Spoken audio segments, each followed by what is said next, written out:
இது யாருக்கான படம் அப்படின்னு பார்த்தீங்கன்னா, புதுசா எதிர்பார்க்குறவங்களுக்கு அங்கங்க சில இடம் வந்து ஓவர் டூ பண்ண மாதிரியே லைட்டா கிரிஞ்சா இருக்கிற மாதிரி ஒரு ஃபீல் வரதான் செய்யும். அவங்களுக்கு இது ஒரு ஆவரேஜான படமா அமையும்.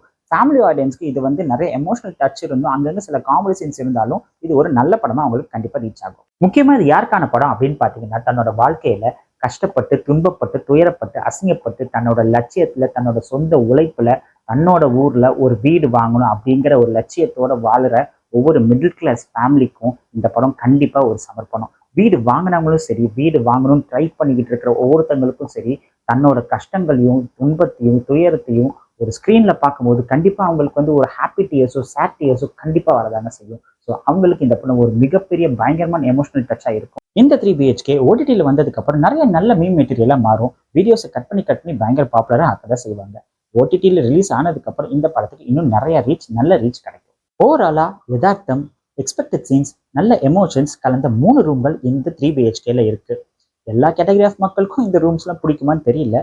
பட் எந்தவித எக்ஸ்பெக்டேஷன்ஸும் செட் பண்ணாம இந்த படத்தை நீங்க தியேட்டர்ல ட்ரை பண்ணி பாருங்க. வீடு வாங்கி ஆகணும்னு அப்படி என்ன பிடிவாதம் வாசு உனக்கு? வீடுங்கிறது மரியாதை இல்லையா?